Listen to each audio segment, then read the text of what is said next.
It is wonderful that we can put thread through the eye of a needle and wield magic. We slide fabric into the sewing machine and beautiful garments come out, like frilly skirts that make little girls feel like fairy princesses. Thread also makes beautiful hand embroidery possible, gorgeous stitches that turn a simple project into something special. Thread is so readily available in many colors and weights, and so much fun to experiment with in our sewing. Welcome to my sewing room. We are going to have a lot of fun.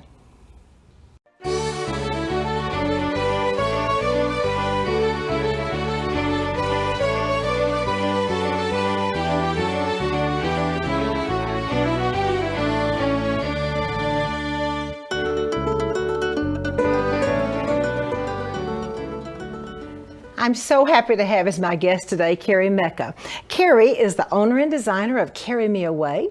She's the author of 4 books, a frequent contributor to So Beautiful magazine, and a teacher at the Martha Pullen School of Art Fashion. Kari, welcome to the show. Thank you for having me, Martha. This is the cutest petticoat. Oh, tell us about it. It's a pettiskirt. And oh, pettiskirt, okay. Well, you know, what used to be underwear is now outerwear. So we have these adorable skirts that all the little girls are wearing, and they love them.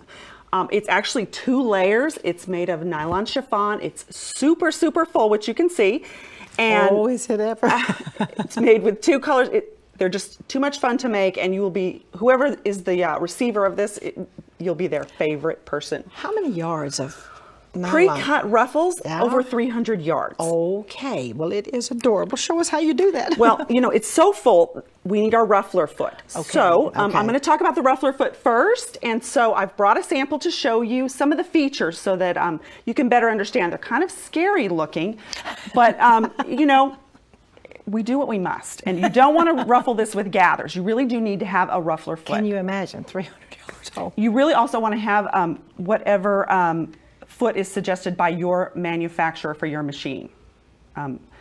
You need to have the right foot for the right tool for the job, right? So here is my foot. It's a snap-on ruffler foot, and let's talk about a couple of the features. We have a screw adjustment here. And this is actually on the front of the foot. It's very important because this tells you how much fabric is going to be gathered in. And so there's some numbers just in here on the edge. And the lower the number, the less the fullness. The higher the number, the more the fullness. Now we also have all kinds of things going on here. We have some guide plates, and we have an arm that actually swings back and forth, and it has teeth in it. And it grabs the fabric and pushes it forward. So the fabric you put underneath the foot, just like when you regularly sew, you know, fabric under your foot stays flat, and then we feed our fabric that we want to gather in where these teeth will grab it. And that's what I'm going to actually be showing you on the machine, is how to ruffle fabric to flat fabric. But first, let's talk about our fabric. We have pre-cut ruffles that come on rolls. It's chiffon fabric, like I said, and it's very sheer. And what I've done, now if I was at home and not in the studio, I would go to the kitchen and get my mixing bowls and a couple of wooden spoons. And you would just put your wooden spoon through your roll, and I would actually put these in separate bowls. And I'm going to put them actually at my feet. So I would put this one bowl in front of the other and set them on the floor. Now I have the machine set up with ready to ruffle, so my bowls are already on the floor. I'm going to put my flat fabric, which is my colored fabric, under the foot. Then I'm going to lower the presser foot, and then I'm going to wiggle my ruffling fabric in, and I'm going to put it above this metal plate, but below this top plate here. Now I've set my machine with a 6, I think, because I want 5 to 6 times the fullness. I mean, it's very full. I'm going to set my machine for a straight stitch, but I'm going to lengthen it a little to be a 3.5. Now, you know, these settings are going to vary depending on your machine, and I will tell you, you absolutely have to tighten your needle in your machine. There's a lot of motion going on, and needles break, so just tighten it about every 2 to 3 minutes of sewing. Okay, now I'm using my guide plate and I'm letting this come wider than my fabric. I'm also going to hand lower my needle the first stitch because there's just a center hole. And I'm actually going to move my needle over just one needle position for this particular machine because I want to hit dead center in that hole. Can you see that this swings back and grabs the fabric and it's pushing it forward? Now, when you're sewing, that goes so fast you can't see it, but you just want to make sure that everything is working, and I'm ready to roll. Now, once I've got my bowl set up and my fabric is set up in my little guide slots, you really just guide it with your hands back here. All right, so let's go. And can you see? And the petticoat begins. The pettiskirt begins. And there will be miles.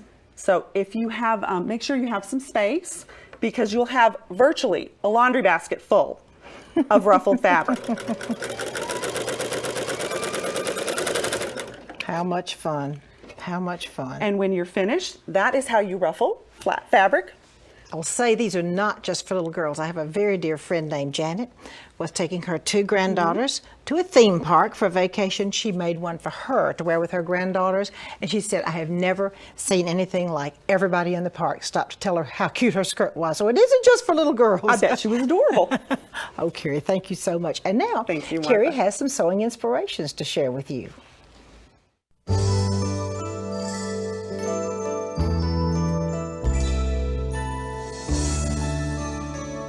Oh, Kari, I love this pink pettiskirt. I believe we call it, not petticoat.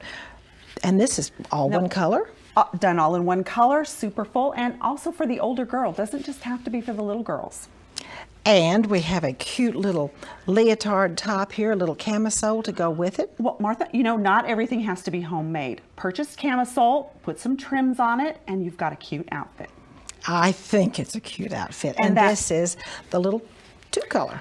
Yes, we're using two colors now. Then actually I've gone ahead and put a bunch of roses all over it because, you know, more is better. More is better, absolutely. That's right. Just keep going with it. Especially for the little girls. Now, the fabric itself, the chiffon, I've used that just on a play clothes project, and I've this is so cute what you've done up here. Just wrapped some trim and kind of fluffed it between, and then also added it as a peekaboo hem. So very cute, very soft, and the little pantaloons, adorable. But very this is feminine. So cute to put the little chiffon as a hem. I love it. And once again, now this is a dressier dress, not just play clothes, but we've added the little ruffle for a peekaboo hem. We've scalloped the hem, and here are those roses again. And then also we've added our touch of embroidery at the yoke. So you can have your little bit of handwork, you can have your cute outfit, and have some fun with it. And fun. I just think these are fun clothes, and little girls love them. Oh, Kari, how much fun. Now, you know what? We're not through with our fun yet. Kari has a so quick and so easy fun project for you.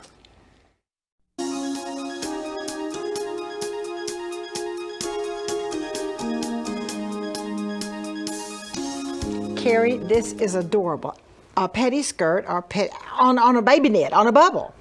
Absolutely precious. And you know what? Now tell us about these. Well, now we have just some flowers that I've made and some ruffled leaves, some purchased trim around the armholes. Cute little ruffle, more flowers, and look. A little tutu. Oh, a little tutu, and it really is a little romper, so it grippers on. It's a baby romper. It's a baby bubble. They can whirl, cute. They can twirl, they can play, they can, it's a baby knit. Or it's just great. sit if you make them small enough. Well, you can do that as well, and they still look darling. We're actually going to attach the ruffle in a scallop pattern, and so what I've done is I've just laid my baby knit out. I'm going to measure across the front, and I just across the front as it lays flat. This actually has a full skirt on the top, and so it does have a little extra fullness at the side seams. Don't worry about it. Just make it flat, measure across, divide it into thirds. At that point, I made a paper pattern that was this wide, and then I just folded it in half and cut a scallop. And then I just traced it on. Now, you want to make sure it's below the waist. Now, my trim is 6 inches wide, so, my fabric. So I want to make sure that this measurement to the hem is less than 6 inches because you don't want to see this hem. So this is actually 5.5 inches. And you don't want your scallop to dip more than 1 inch. Too pronounced of a scallop is just, it's not necessary, it's difficult to sew, and it's just cute this way. So we're gonna actually then turn our bubble over and trace 3 scallops on the back. Now, after that, you'll set that aside, then you're gonna go to your sewing machine. You're gonna use your ruffler foot, like I showed before, and we're gonna ruffle just the chiffon. And again, I turn it up to be maybe 6 times the fullness, so my screw adjustment will be between 6 and 7. So once you have ruffled that, now we're going to attach it. So this bubble has a skirted front, so it's a separate piece or an overlay. So when we sew, we're going to sew the chiffon to just the overskirt. We'll start at the side and just pin it to the line. But when you get to the side seam, you're going to need to readjust and sew through the bubble. So open your snaps and then just keep going until you have it attached all the way around. Now from there, get all kinds of trims and flowers and things. And I have made the all kinds of things and just simply add leaves and flowers and then also trims. And it's as simple as that, Martha. And fun and adorable. Oh, this is just too much fun. It is. And you can get carried away. Carry me away. I got you. Thank you so much, Kari. And now we have a segment for you called And So On.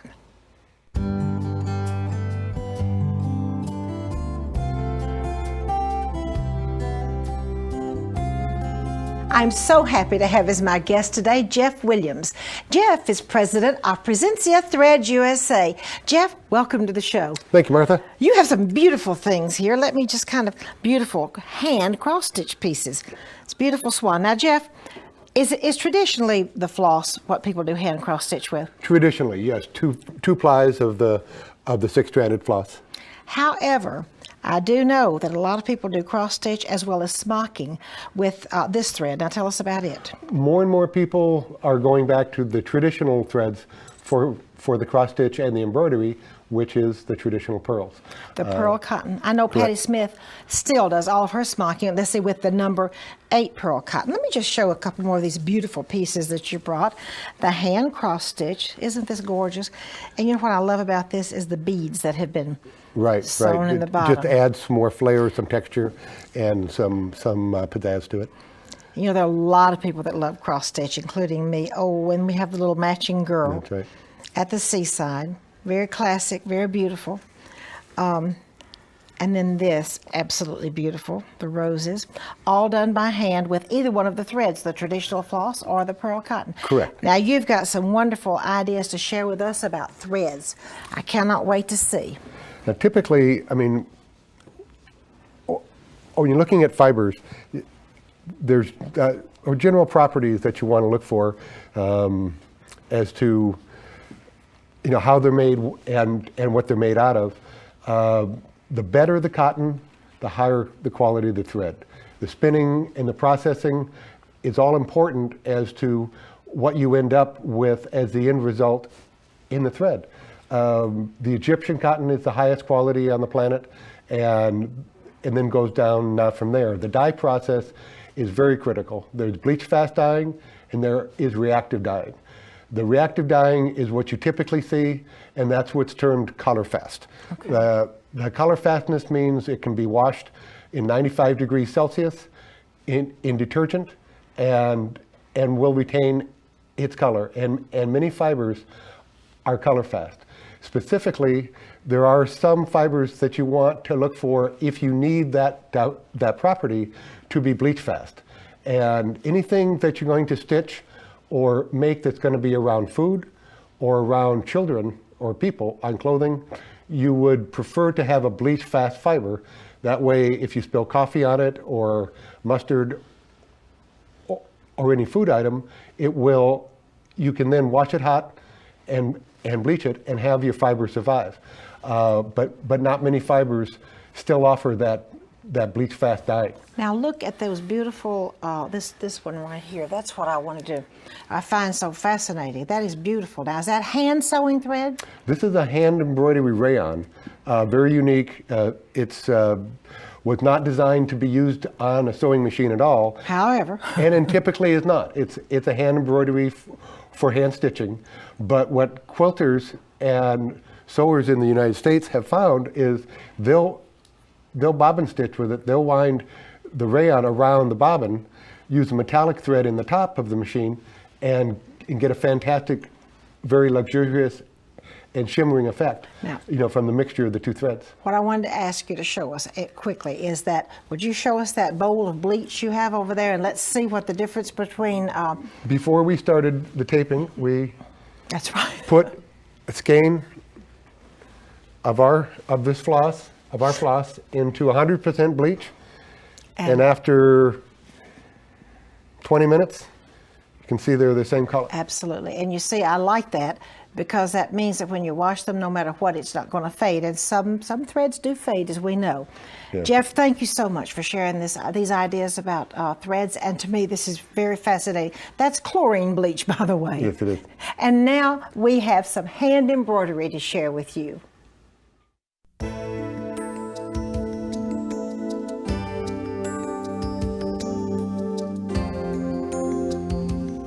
I'm so pleased to have as my guest today my very dear friend Wendy Schoen. Wendy is the designer of Petite Crochet Patterns. She's the author of 5 books. She is a regular contributor to So Beautiful magazine and a teacher at the Martha Pullen School of Art Fashion. Wendy, welcome to the show. Martha, thank you for having me. Today I have a drawn thread stitch to show you. Now this represents a grid, and actually this particular type of hem stitching is called a hemstitched eyelet. So I'm going to show you how to do it. It's so pretty, Wendy. Thank you. Okay, so now this grid consists of a total of 4 squares, and each square contains 24 threads. Now, I'm going to go ahead and start with a waist knot. Now, the waist knot can be anywhere. Remember, it's going to be cut off after, so don't worry about where you put it, as long as it's out of your way. I'm going to tie on with 2 back stitches inside the square. Now, the back stitches that you do on your regular work with tiny thread will be a lot more invisible, excuse me. Okay, now what I have done ahead of time is I counted off 12 threads across and 12 threads down so that I could find my center. I'm going to insert the needle into the center, and I'm going to emerge 4 threads from the right-hand corner because I plan on bundling 4 fabric threads. Okay, so to begin the stitch, you want to bring the needle beneath the 4 threads, and you want to keep the thread or the working thread below the needle. Okay, so make sure you have just the 4 threads. And when I tighten the stitch, I'm going to cause a little knot there, and that's what you want. Now I'm going to go back into the center and come out 4 threads beyond that last stitch. And then this stitch is placed exactly the same way and tightened. And every time I make a stitch, I want to go back into the center, the exact same place I chose first. It happens to be right in the center, and that's the best choice possible. Now, you might need magnification to do this because you want to be as accurate as possible. Now, the work is going to progress around the edge. And every time you stitch in the center, it's going to open the center up a little bit wider, and that's what you want to achieve. Oops. You're going to continue to work until you get all the way to the end.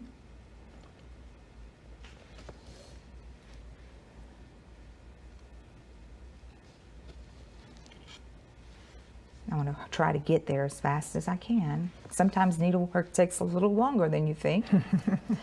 Okay, so when you get to the end, then you're going to now come out 4 threads down on the center boundary. So let me show you what happens when you get to the end of that stitch. Okay, so as you can see here, I've completed my very first square. I'm going to take the last stitch down over the final corner or the final bundle, bring it down to the back. Let me turn it to the back so you can see what I'm doing. And now I need to actually move to the next square. So I'm going to take my needle in beneath the stitches and just bring it across so that I can now begin my second grid. And this time I'm going to come out just 4 threads. That's right, we're doing 4 threads. 4 threads over from the edge, and then I'm going to begin by stitching my first bundle. Remember, you're going to go back into the direct center of the next grid and then continue working across.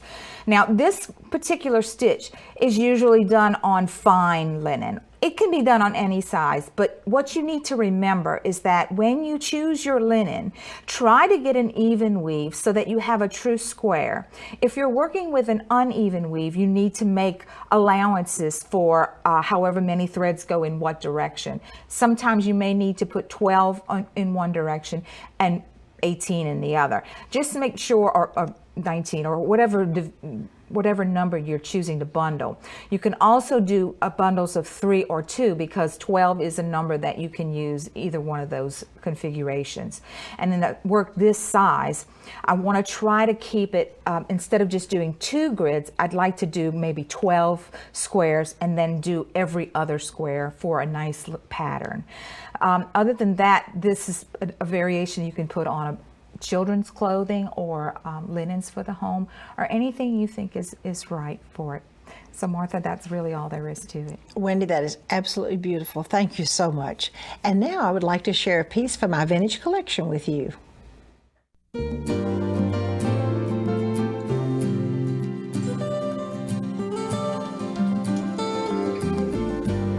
One of the wonderful things about collecting antique petticoats is that you really can use the petticoat and turn it to a christening dress if you want to. I've always thought that was what I was going to do one day with this. This petticoat is obviously a pretty wealthy family because it has a tiny little monogram. The initials SL are embroidered on the top. Just wait until you see the details on this petticoat. It is one of the most beautiful skirts I've ever seen. All right, let's come down. This beautiful lace, really wide lace. Then the skirt has panels. The beautiful wide lace goes down to the ruffle. This is a beading which could or could not have had ribbon run through it. I really guess it probably did have ribbon run through it originally. The beautiful wide lace, and then we have tucks, 3 tucks, one size, 3 tucks a little larger, 3 tucks a little larger. Such a beautiful, beautiful panel in between the wide lace once again, then the beading. I kind of fantasize that this might have had pink ribbon run through it, or maybe even white would have been pretty. Then we go down to the bottom of the panels, this beautiful wide lace again, and this fancy band, or this ruffle, not a fancy band, but a ruffle, is absolutely beautiful. Do you see the little puffing? So the gathers connect to the lace, and then the gathers connect to the lace again, but a little piece of puffing. And then I wish I could tell you that lace this wide and beautiful was available today. It isn't. Look at that beautiful piece of lace. Now I have to tell you, it hasn't been gathered really, but you see it's connected to the bottom of the puffing.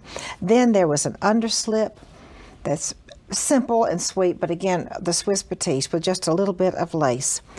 When I get a piece, again, when I purchased this, I thought, one day I'm going to make this into a christening dress because it would be such a beautiful, and what I might do, I might cut it off here and use new batiste, and although there's some batiste in the part of the petticoat, there really isn't enough, I don't think, because I like long christening dresses, so I could cut it off here and then do the other part of the christening dress and have something perfectly magnificent, which I think is fun to do with petticoats. Thank you for joining me in my sewing room today. I'd like to invite you to come back next time.